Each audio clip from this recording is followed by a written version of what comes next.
النهارده عندنا مشكلة في السخان. لما نفتح المية السخنة نجرب كده نفتح مية جديدة والأدابتور واصل وما بيشتغلش خالص. طب عشان نتأكد هل العيب من الأدابتور ولا من إيه؟ لو عملنا إحنا كده، شايفين المفتاح ده؟ لو عملناه كده شغلناه هبص نلاقي السخان بيشتغل عادي. يعني المفروض الكاوتشة اللي جوه المنظم ده هي اللي بتخلي المفتاح يطلع لبره. فمعنى كده ان الكاوتشة نفسها اللي بايظة مش الأدابتور ده. تمام؟ هنبدأ بقى إيه نغير دلوقتي الكاوتشة و عشان نحط له واحدة جديدة بدلها. طبعا أول حاجة نقفل المية، نقفل الغاز، وهنفتح المية السخنة كده عشان يصفي كل المية الموجودة في المواسير. يستحسن برضه نروح نقل نقطة مثلا من الحمام في الشطافة، نفتح الشطافة السخنة. ماشي. وقف.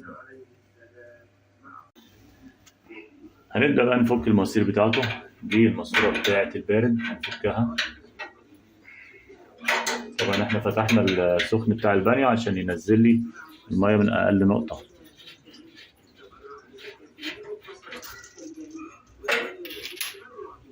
وبعد كده هفتح السخن كمان، الماسورة بتاعته أفكها، الوصلة بتاعته،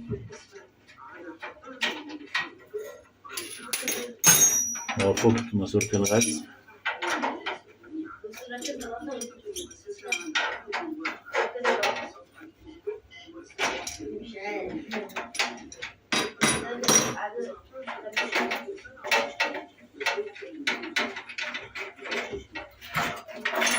كده فصلت السخان خالص. طب هنبدأ بعد كده ايه نعزل. احنا دلوقتي عايزين نفك اللي هي الوصلة بتاعت اللي بتعمل الشرار ديت، وهفك الماسورة بتاعت المية اللي داخلية.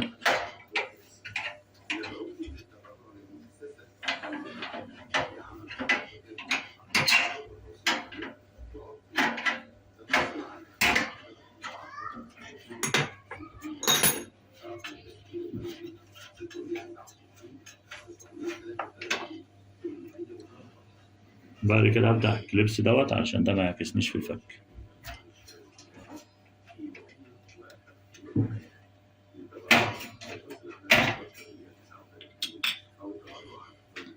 في مسمارين برضه هنا نفكهم.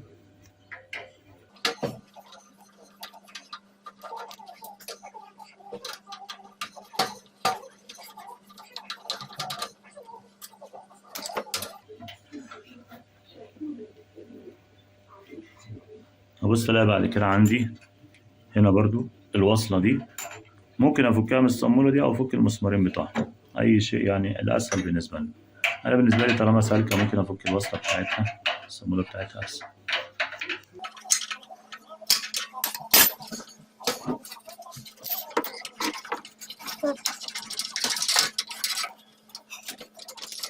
بعد كده بقى افك الوش اللي هو رابط المسامير دي. في عندنا 4 مسامير كده، 4 مسامير هيتفكوا عشان ابص الاقي الكاوتشة موجودة في الجزء ده. مسامير يعني وش صليب عادي.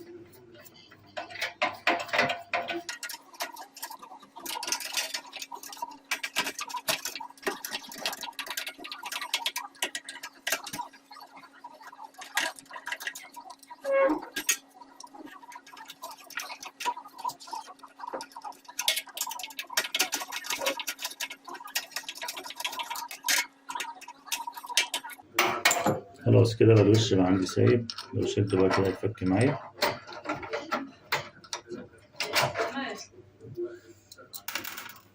دي الكاوتشة اللي عاملة لنا مشكلة. لو بصينا كده نلاقيها طبعا مقطوعة.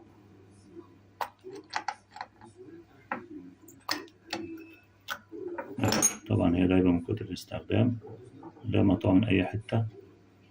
دي اللي بتعمل فرق في الضغط، هي مقطوعة من هنا اهي.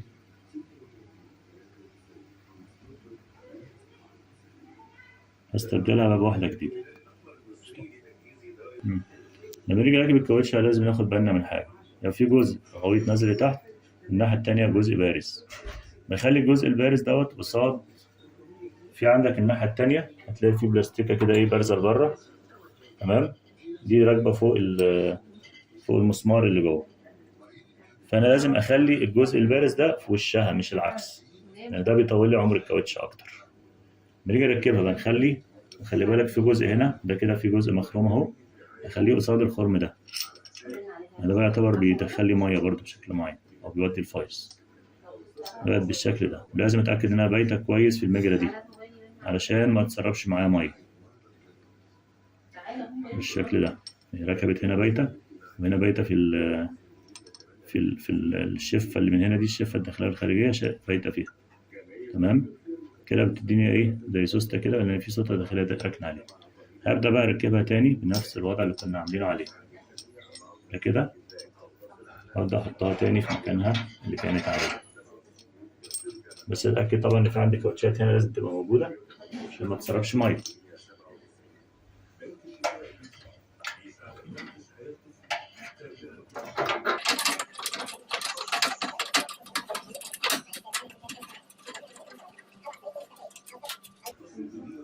نبدأ بقى نثبت المسامير ونركبهم بقى خلف خلاف. يعني ايه؟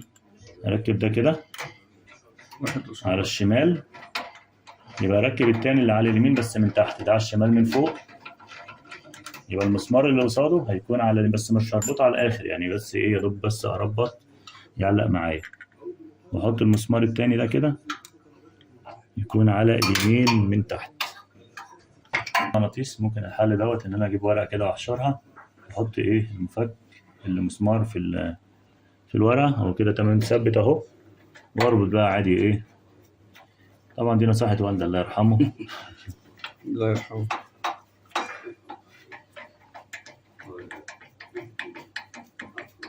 من غير مغناطيس ولا حاجه كده برضو ما نربطش على الاخر، واخد الورقه برضو استفيد فيها بالمسمار التاني. المسمار اللي فوق بقى عادي اهو برضو نفس الكلام، بحط عليه الورقه الجميله دي. بعد كده احشر المسمار في الورقه مع المفك. هركب بقى ايه، يا اللي فوق يا اللي تحت مش مشكله.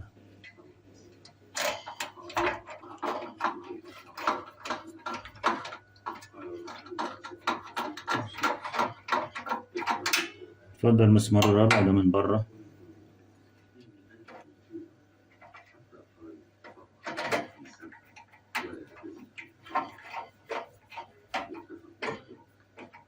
هبدأ بقى أقرط عليهم جامد عشان ما يسربش معايا خالص، واحدة واحدة برضو خلاف بخلاف.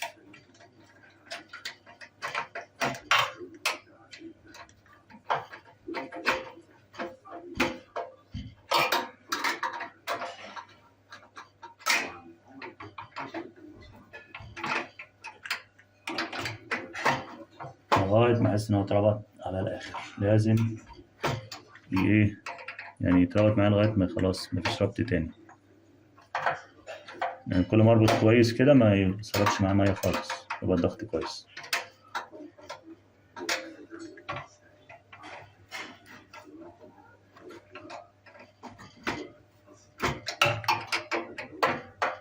كده تمام، اتأكدت إن كله اتربط.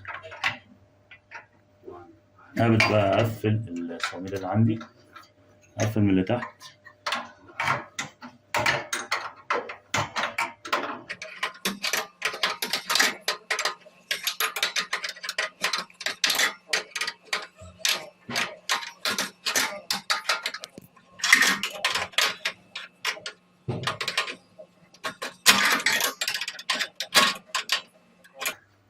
واللي فوق برضه أوريك، أتأكد من الجلدة بتاعت الكاوتش راكبة.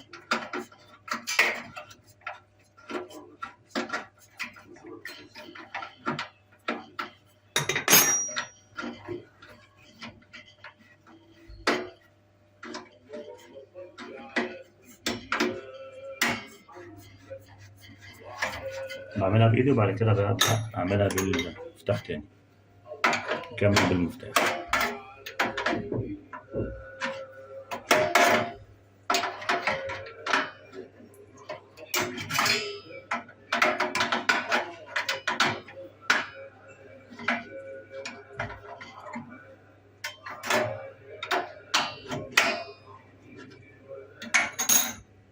اتفضل المسمارين من فوق أربطهم برضو.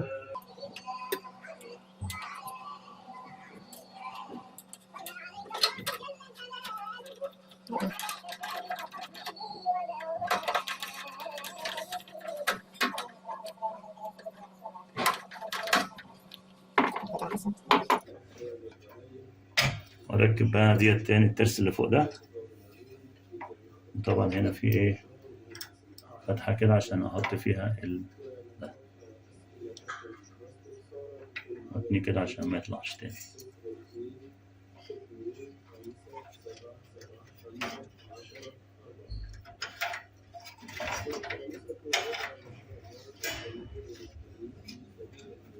ابدا بقى اوصل. تلاحظ ان هنا في نقطة حمراء نقطة حمراء، دول يبقوا من جوه.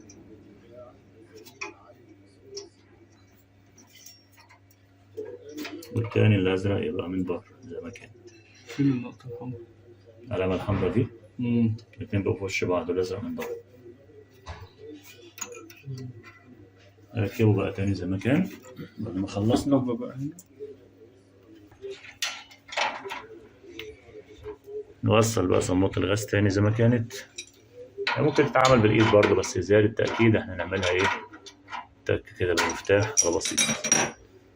ونوصل البارد. طبعا البارد عندنا يبقى على اليمين والسخن على الشمال. ده البارد.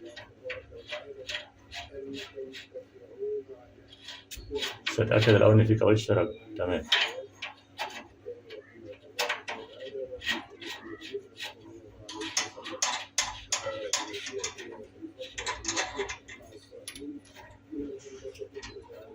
وده السخن اللي على الشمال.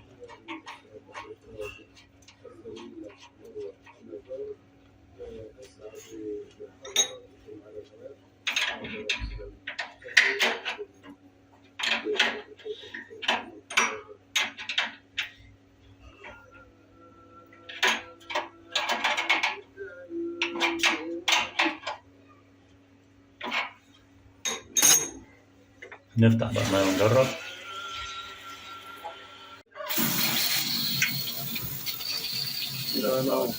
تمام. على الأقل ضغط المية ممكن يشتغل. لو اشتغل المية شوية كده يشتغل معانا.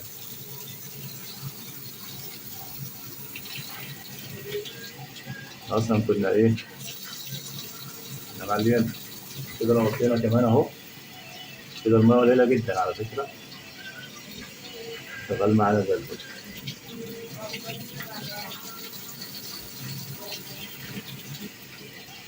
شكرا لحضراتكم. لو عجبكم الفيديو اعمل لايك واعمل سبسكرايب وانشر الفيديو في كل مكان. شكرا. ينصح الخبراء اليابانيين باتخاذ الإجراءات التالية: سبسكرايب، لايك، كومنت، فيفرت، ولا تنسى تشيك على باقي فيديوهاتنا.